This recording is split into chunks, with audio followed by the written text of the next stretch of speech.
We like to begin with a blessing and ask one of our staff, who is our kumuhula and Huna teacher, and teaches also Hawaiian massage around the world. Susan, would you please?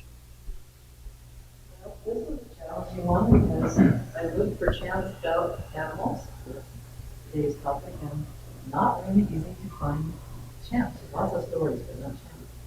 So what I decided to do was, we have in the shaman tradition a goddess for animals, and her name is Kapo, and she is mentioned in a very famous chant. And any of the hula dancers might know it because just about every performance begins with some form of this ho'opuka e kala chant. And it's an entrance to come into a temple or to come into a platform for performing. So I'm going to just do this one for you, and in the beginning tell you what it's about, because most people know it, but really don't know what the words mean. So it'll give you a little bit of sense what the understanding is for the gods and goddesses of this tradition and of the animal kingdom.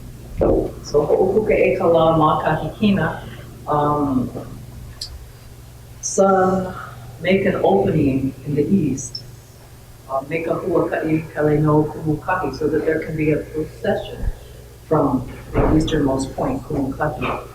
And then it says, ha'amai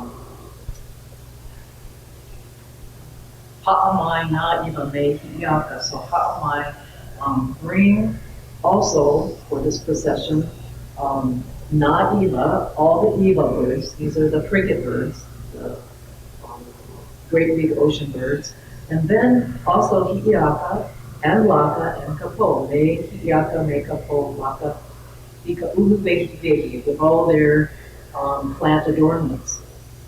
And they say, bring them to in front of me, in my presence. Bring them in front of me, these gods and goddesses, or these goddesses, actually the animals, the Eva birds and the goddesses, to show me who I am, to remind me of my mysterious and magnificence. And then Ho'ino Eke Kapu returned the sacred ones and the Eli'i, where they came from, so that we can be living here on the earth, so that we can remember that we're all the goddesses, and we're all, I think of animals as our greatest teachers. So this is a chance to really recognize their teaching us who we are. So just a really quick, with that understanding, I'm just going to do that chant for you now. Ho'opuka e kala makahikina, me ka huaka'i hele no kumukahi. Ha'amaina iwa me hi'iaka, me ka polaka i ka ulu vehi vehi. Ne'e maina iwa me maku'ua, me ke alu kapu o ke aiwa iwa. Ho'ino e ke kapu me na ali'i, e ola mako a mauloa. E ala, e ala, e ala,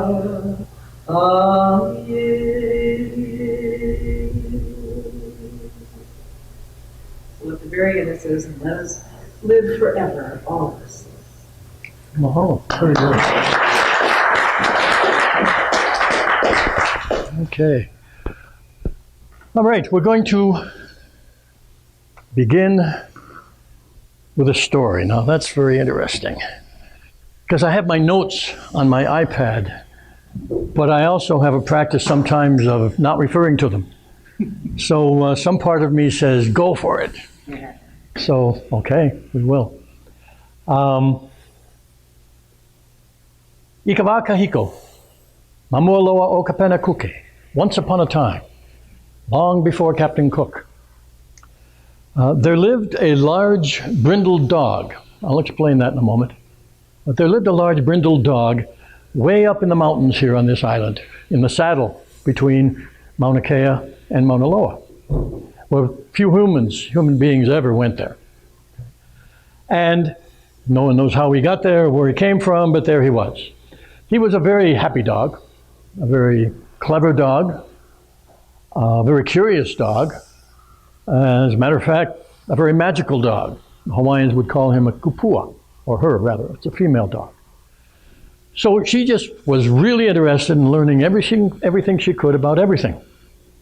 And what she wanted to learn, most of all, was about the animals that lived up in the mountain forests. At that time, all the mountains were covered with koa trees, ohia trees, giant ferns, a few other little trees in between, but it was all big forest.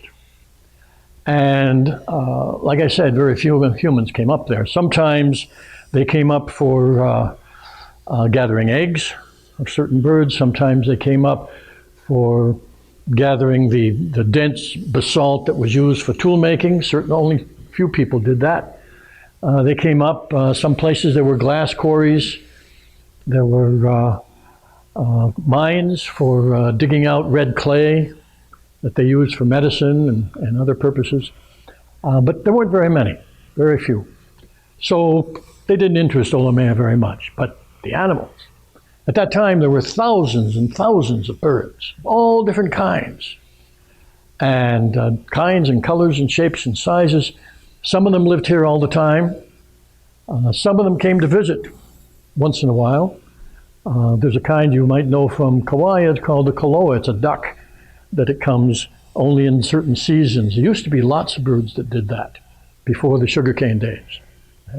But anyway, there were all these birds who would come visiting, some who came visiting, just like some of our human visitors, and decided not to go back, like the nene bird, who very probably started out as a Canadian goose making visits here, and then said, hey, what do I want to go back to Canada for? Okay? Canada's a great place, but no, the geese really enjoyed it here. So there were all kinds of these animals. And there were also some other animals. There were the small pigs and the small rats that human beings had brought, because human beings were living on the coast at that time. The pig at that time was a very small pig. It wasn't the kind that you see out in today, which is a cross between a European wild boar and the old style Hawaiian type. So at that time, they were just small ones. But Olomea is the name of the dog. I was going to tell you the name of brindle. A brindled dog, brindled anything, means it has a coat of yellowish brown or orangish brown, and it has spots or stripes of a darker color. That's what brindled means. And so, because it was so unusual, the name for that kind of a dog was ilio mo'o. Ilio is the word for dog, and they applied it to anything with four legs, actually, in the beginning. Horses were called Leo. But the Ilio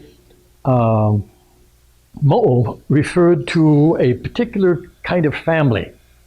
Not really a clan in our sense of the word, but more like a very large family group or some kind of a group. And they were usually known as magicians. And so anything that was kind of magical seeming would often be attributed to this group of people, this ancestry, the Mo'o. Mo'o means lizard. And there's some indications that lizards, or anything that looked like a lizard, like probably sea crocodiles and other things, were at one time part of a religion as well. Anyway, that was what the Hawaiian name for her was. Her name was Olomea. And Olomea is a word in Hawaiian, means several things, but one of the meanings is that same pattern of yellowish brown with dark stripes or spots. So she went around, and of course, in order to communicate with all the animals, she had to learn their language. And so what she found out was that they spoke with sounds. I say spoke with quotes. They spoke with sounds, with movements, with smells, with other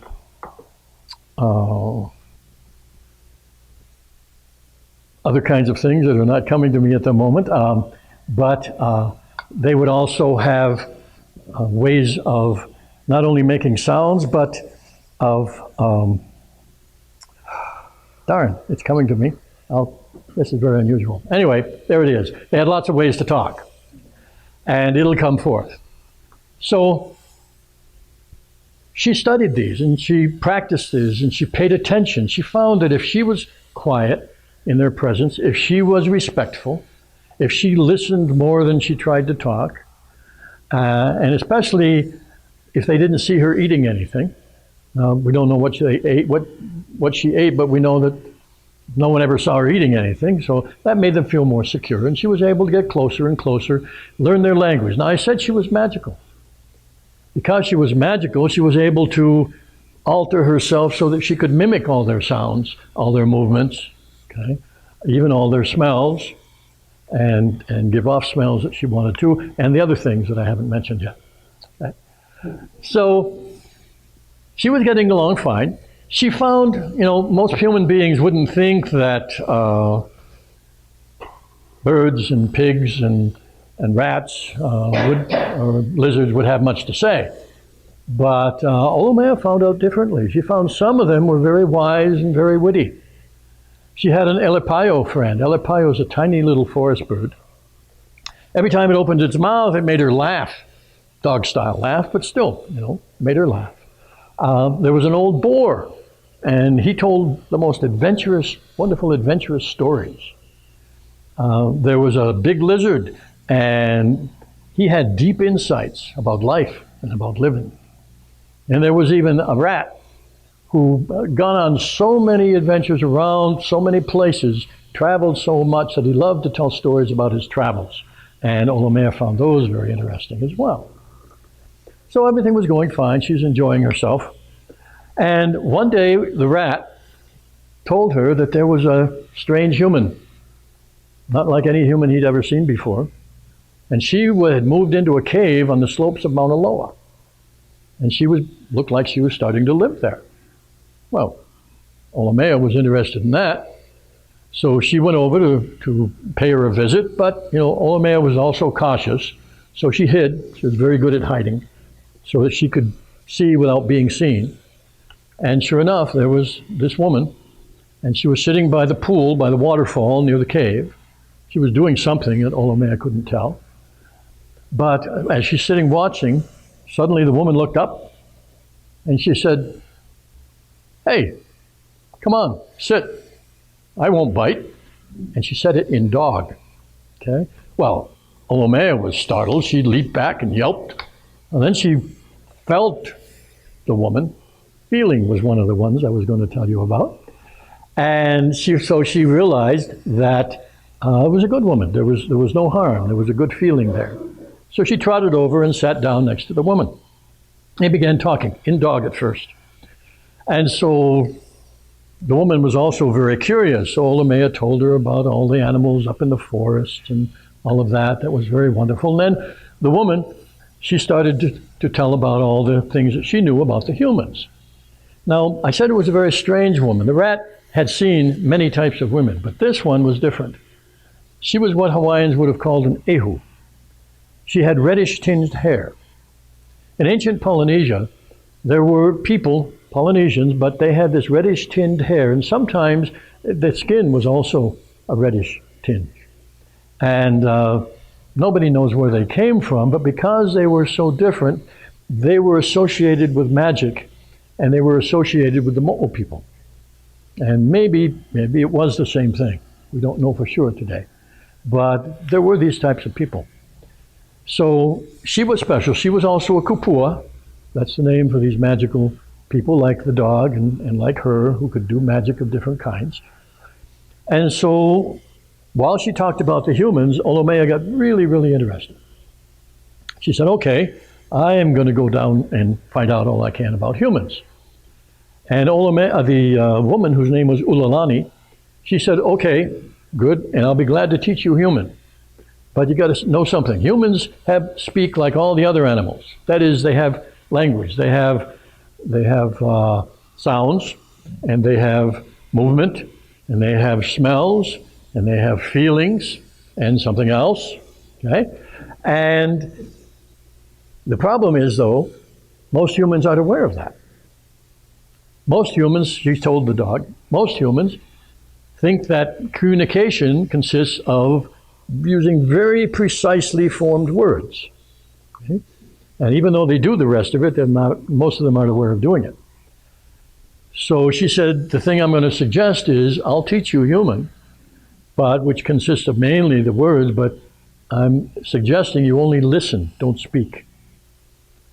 Because these humans are really afraid of kupua. And if you start talking their language that they can understand, they'll probably kill you right away. So she said, listen. Olomea said that was fine. So she went down to the coast and she started learning about humans. Wow, she was so amazed. She didn't realize that they did so many interesting things. So she looked and listened and learned about dancing, about house building, about canoe making, about fishing, about tool making, about, just bundles and bundles of stuff. She was deliriously happy at satisfying her curiosity.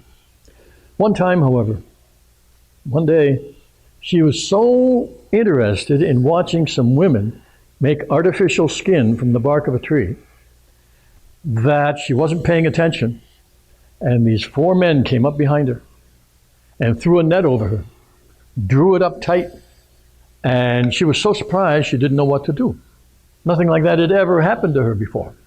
So she didn't resist, she just lay there. And one of them put a pole through the top of the net. They hoisted it on their shoulders, and another one came up and slit her throat. And he said, this is going to make a fine feast for our chief. And so as they started going off to the imu, which is an underground oven where they baked their food, Olomea is thinking, wow, how interesting it is to die as her body passed away.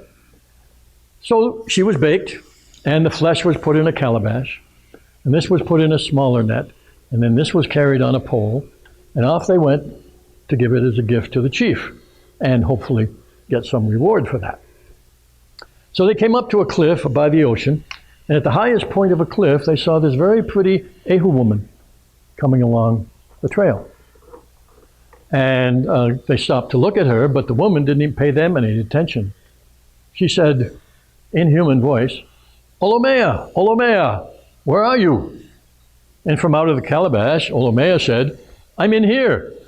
I'm going to the feast for the chief. And the Ehu woman said, well, come on out of there. Haven't you learned enough about humans yet? Now, meanwhile, the men, they had stopped to look. Now they're paralyzed with fear. But when this happened, the last thing that was said, Olomea thought about it, and she said, well, maybe being eaten by a chief isn't so interesting after all. So she leaped out of the calabash in her full brindle dog form, and of course the men passed out, dead faint. And Ulalani said, let's go explore the great ocean. And Olomea said, now that sounds interesting. So Ulalani leaped into the water and turned into a moi fish because she was an Ehu. And one of the meanings of Ehu is that the foam, where the foam is, that's where the threadfish usually hang out. Threadfish is long, narrow fish like that, make really good eating. So she turned into a threadfish. And then Olomea, because she was an Ilio, a dog, she turned into an Ilio Holo Kawawa, which means a dog who runs in the sea, a seal, as we would call it. Okay, that was the Hawaiian name for it. And off she leapt. Now these were very magical things. And I'll just throw in a little bit of something here.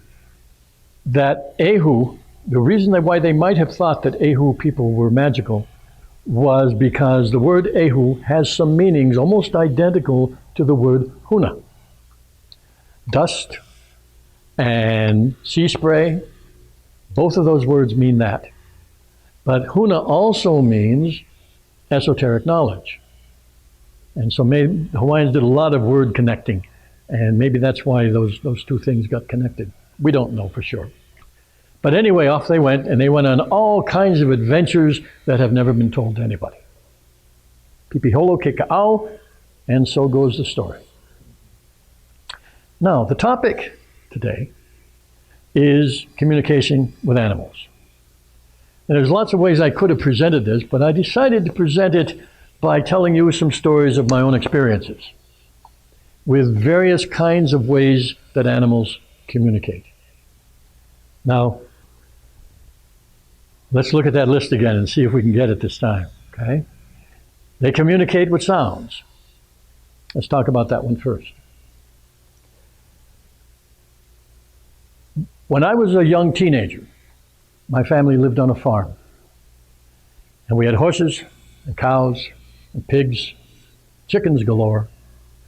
And there were other dogs and cats and some wild animals around. It was about a 40-acre farm. And surrounded by lots of woods and things like that. So anyway, one of the first things I had to learn was not only to distinguish, because we weren't brought up on a farm. We went to a farm when I was in early teens. And one of the things I had to learn was the sounds of the different animals. But even more than that, the different sounds of the different animals. Because we say a cow says moo. That's nice. But there are all kinds of moo. There's a moo that says, who are you? There's a moo that says, I'm hungry. There's a moo that says, my udder is full to bursting and it hurts and milk me now. Okay? And these are all different kinds of moos. So part of it was learning. It's almost like when we listen to the wind, we think we hear the wind, a whoosh sound. If you really listen to the wind, there's all kinds of sounds within the wind. There's all kinds of sounds that animals put out for different purposes to communicate something to someone or something. And so this was one of the important things that I learned because, horses don't just whinny. Okay? Dogs don't just bark. Chickens don't just cluck. Okay? Sheep don't just bleat. Cats don't just mew. There's all kinds of fascinating sounds within the group of sounds that they make to communicate. So that's one thing. Now, movement. Movement, the first experience, I would have to say, movement would include, from our point of view, gestures and postures and things like that as well. And movement is one of the ways that animals communicate that's fascinating when you start to learn it. My first experience that I can recall was when I was about 3. But I have to give you some background to that. My first actual encounter with an animal, I don't remember. But my mother told me that it was when I was being wheeled in a carriage. Now, you youngsters may not even know what a carriage is, but we didn't have strollers in those days. We had these buggies, okay, that were kind of like these hollow things that you put the baby in. It usually had a shade cover on the front of it. It was on 4 wheels, and it sat up a lot higher than a stroller. And you had this almost like a shopping cart, very much like a shopping cart, okay, only enclosed.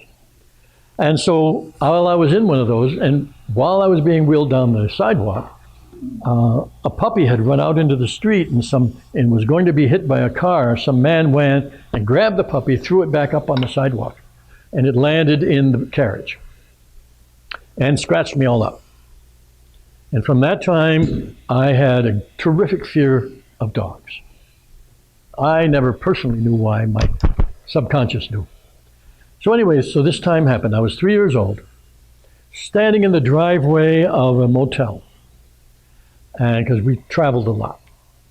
And about 30 feet in front of me, my estimate now, okay, a dog was looking at me, looking right at me. And I froze. I can remember the feeling. And then it started moving toward me. And it got closer and closer, and my fear grew and grew and grew until it got right up next to me and licked my shoe. And then I noticed it was this much smaller than me, and I was only 3. It was this little toy Scotty dog. It had sensed my fear. That was so obvious, how could you miss it? And yet it had compassion. And it came up and it gave me a lick to say, hey, it's okay. I'm not going to bite. Okay? And that was the beginning of my healing. It wasn't a total turnaround, but it was the beginning. Okay? and was thanks to the compassion of a little dog.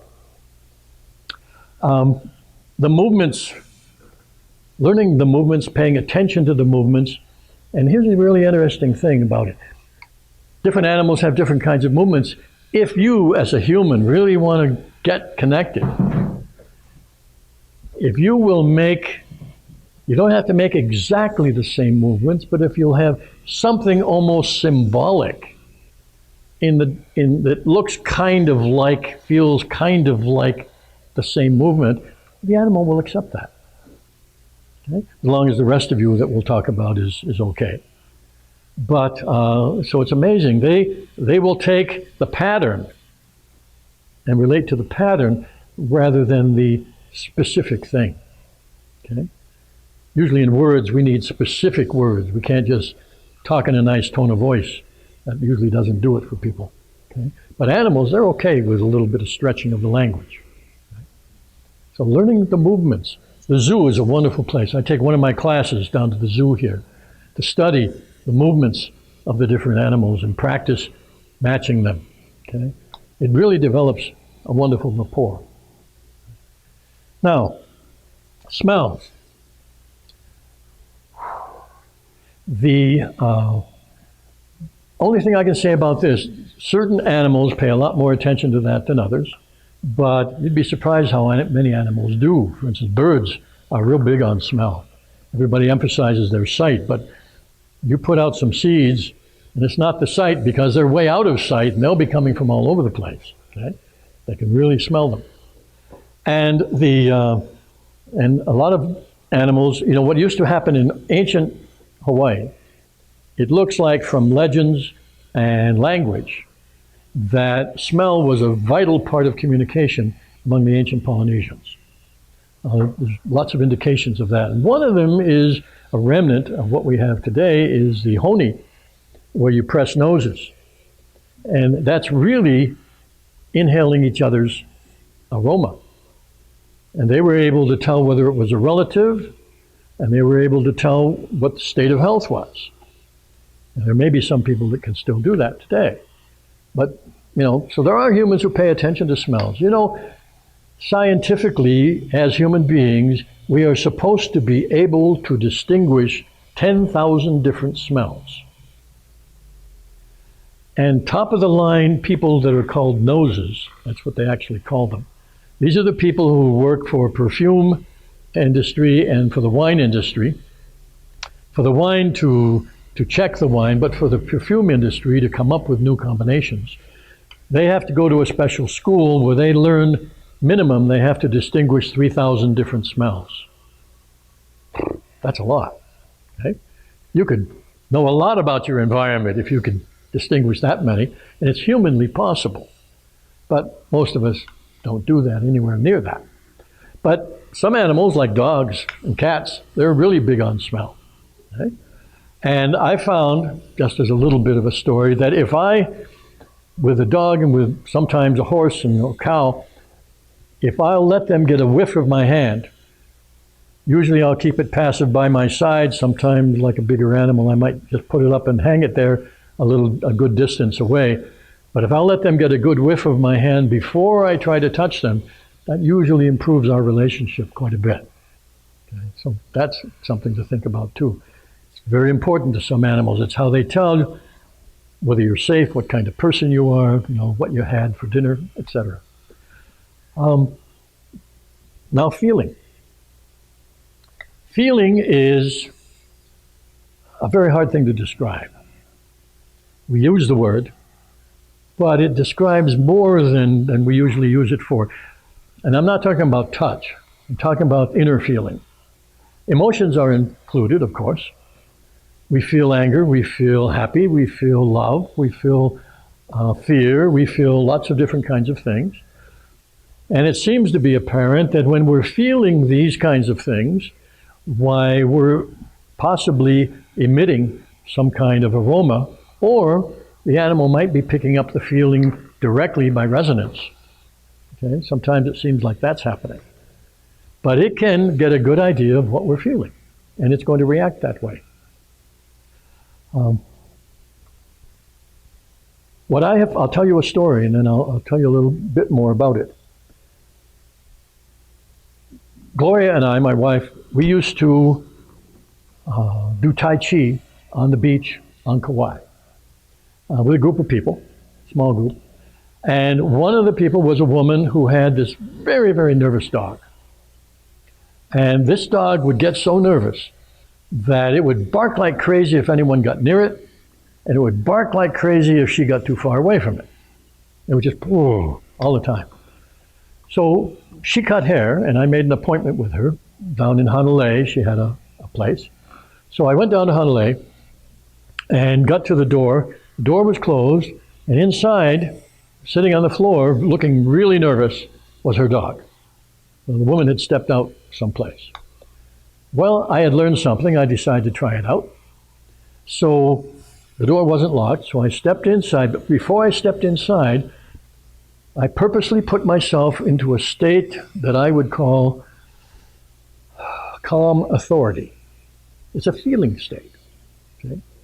We can feel calm, we can feel strong, we can feel authoritative, if you like. We can feel just plain good. We can feel goodwill, a feeling of goodwill. We can feel that. Bad will, we can feel that too. Presence, or if the mind is someplace else. These are all feelings we have. So I I evoked a feeling of calm authority and stepped inside. Well, when the woman came, she opened the door. Oh, I hope my dog didn't. And then she was totally stunned, speechless, because I was standing there and there was the dog peacefully sitting at my feet, more peacefully than she had ever seen it. Okay? Because in invoking that feeling state, that switched on a dog's sense of a secure pack leader. And that's how it responded to me. Okay? All I had to do was calm authority. And it treated me that way and felt calm and felt protected. And I've done this kind of thing lots of times with different dogs in different situations. Anyone can learn how to shift your feeling. It takes awareness at first, awareness of what your body feels like, what it's doing, what you're thinking when you feel a certain way. And it takes practice to make it into a skill, but anybody can learn it. Okay? And as a way of communicating with animals, the more you learn about the animal, the easier it is to find a feeling state that's appropriate for the animal. Cats are different. You try to do calm authority with a cat, and who do you think you are? Okay? So you got to use different states for different animals. They're going to respond differently. And this is probably I know it's what some of the dog whisperers do, and probably what the horse whisperers do. They get into a state where they can resonate with the animal first, and they'll take as long as it takes to do that. Okay? Now, after feeling state, boy, I know there's another one, so what I've got to try to do is remember the story I was going to tell you. Oh, yes, now I do. See, that's the trick, okay? Associated memory. The other thing is thought. And I had mentioned that really early on, but thought is another way that animals communicate. Now, from a human point of view, here's what we know. We don't really know how animals think. What we do know, for sure, is that animals will respond to human imagination. And this is a kind of a focused, structured thought. And they will respond to it, especially when it seems beneficial. Well, not even that. There was a time when I was first practicing where there were a couple dogs on a road that my wife and I liked to walk, and they got all vicious and ferocious and ran out into the road, which was not their territory. Okay? So I evoked a big, giant werewolf, dire wolf actually, about this size, like one of the ones that they have on Game of Thrones today, and only mine was bigger. And the dog whipped its tail between its legs and ran back home, and I felt so bad. I know, that's usually not my style, but it was just an immediate response. So what I learned for that one, I'll just share you this one. I learned with practice that most of the time I could calm dogs down when their owner wasn't around by imagining their owner petting the dog. Vivid imagination of their owner petting the dog, and I didn't even have to be there. I didn't even have to know what the owner looked like. Did that kind of a general patterning, and the dogs would calm down. Over and over again, that has happened. If the owner's around, that changes things because they have a habitual response to the owner's energy. But otherwise, this works beautifully. Now, the one I want to share is a little different. Long time ago, I was doing a workshop in Denmark, and it was taking place on a farm in a big manor house. And one of the days, during a break, there were lots of birds around, and a swallow came in the open front door, down a hallway, and into a drawing room. So from your point of view, here's the opening, the house, down a hall, into the drawing room. And then didn't know what to do. Often happens with animals. They can go into a place, but unless they've left a scent or something, they don't know how to get out. So it was going into a panic. The students made it worse because they were going out figuring, okay, they'll try and shoo it out. Okay, so it'll shoo out the door and then shoo down the hall. Did not work. It just went higher and was flying like crazy. So I got all the students to get out, go outside. And first thing I did when everybody was gone, I quietly went into the room, sat down, and went into a state of calm confidence. No authority about it, just a quiet state. Took about 15 to 20 minutes until finally the bird began to resonate to my state. And it stopped on a projection and rested. And so at that moment, with my imagination, I created a path of golden light. I don't know whether the bird saw it as golden light, but it was a way for me to focus. A path of golden light coming from the bird into the hall and out the front door. And then I imagined the bird following that path over and over again.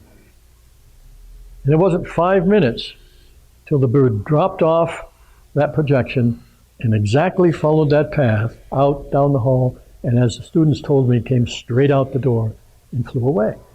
Okay? Been lots of experiences like this. Different kinds of things for different people, although the golden path also worked for a hornet one time. Okay? That was good. But we can use our imagination to, if you like, send a message quietly, gently, guiding an animal, helping it, even healing. There's been a lot of experiences with that too, using some of these same kinds of methods of communication. So here's some ways of using the sounds, movement, smell, feelings, and thought to communicate with animals. Pau ka'olelo, the tale is told. Do we have any questions or comments? Yeah. How do you go about putting yourself in that state that you chose? Like I said, you have to kind of like bring it up on purpose and then pay attention to the thoughts that you're using, the how your body feels, the position, the posture. As much detail as you can about what's going on when you bring that state up. So you have to almost like a method actor to begin with, purposely decide to create one. You can use memory, that's really helpful, of times when you felt that way. You can also watch other people who seem to be like that and at least observe from the outside what they seem to be doing. Okay? But the most of it's going to come from being able to get that feeling inside. And then it's practice. So that you can do it. Some people like to have little symbols or word cues that will help them remember and get into the state, just like that. Sometimes people use gesture and posture cues. That'll be what you find works best for you.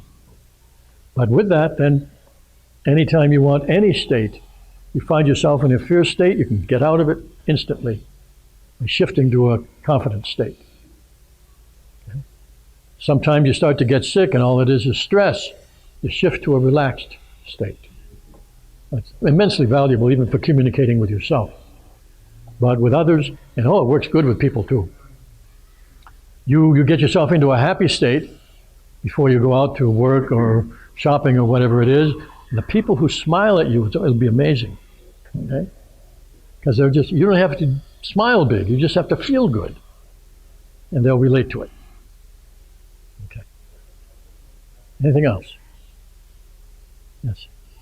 So, so how to communicate with the cat then? Yes? We know that cats are very independent animals, but they're also very social animals. They're just not, they might have among themselves a kind of a bit of a hierarchy. Okay? The toughest one to lay down the rules. Okay? But it's kind of a hierarchy that says, don't bother me when I don't want to be bothered. Okay? So it's still an independent kind of a thing. They love to use humans because humans are warm and humans will often pet them. But if you really want to get into resonance with them, if you can learn how to make a purring sound, that's immediately like a calm, confident state. Okay? Or if you can even imagine purring. I had a lot of luck on Kauai calling up dolphins from the ocean by imagining their speech. Okay? So maybe imagining purring might be a way. But pay attention to how they work and the way they move their head when they like to be petted, and do the same thing to them sometimes. And you'll start to connect. Okay. Yes? Do you learn much from the smells of animals? Well, like I said, I haven't practiced that to the degree that's possible, okay? But you certainly could, because different animals in different states will emit different smells. That's why dogs go around smelling each other, okay?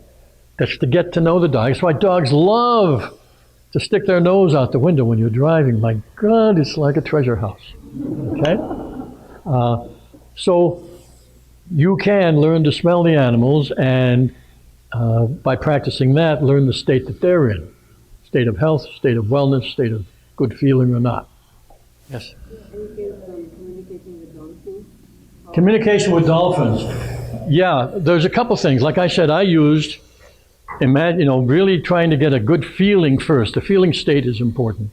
And then when I was in a good feeling state, then I just imagined them, imagined their sounds, and had the intention of just wanting them to come up and say hello. Okay? And did similar things with turtles, but without the sound. But the other way, my wife had the experience, and this really works well. If you happen to be out in a place where you're swimming and there are dolphins somewhere in the area, the group of people that Gloria was with sang a happy song. They sang at the top of their lungs, "You are my sunshine." And the dolphins came. Okay?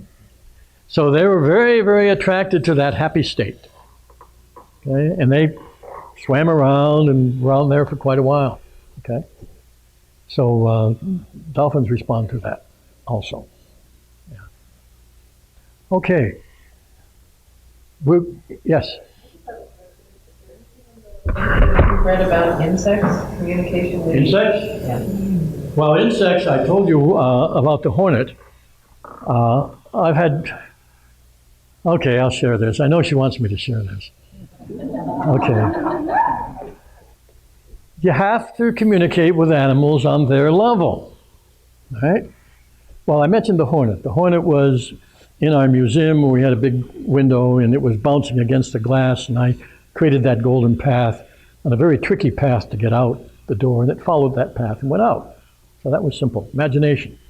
However, I've also had encounters with cockroaches. And this is one I think she wants me to share. I'll do briefly. Cockroaches think they own the earth. They're probably some of the most arrogant creatures that there are, okay? And, you know, they've been around so much longer than we have, okay?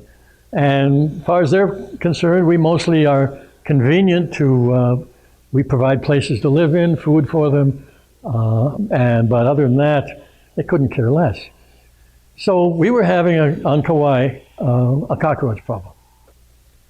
And, you know, trying to find out where they were and getting them every time they came out, and they went with lots, big, small, all kinds.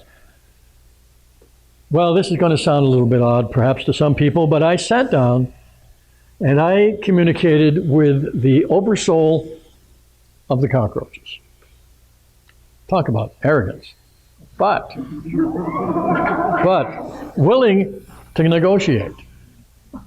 Because the deal we made was that, look, you can live in the house as long as I don't see you or any trace of you. Live where you like. That's okay. But if I see one of you, I'm going to take that as an indication that you're ready to reincarnate. And I followed through.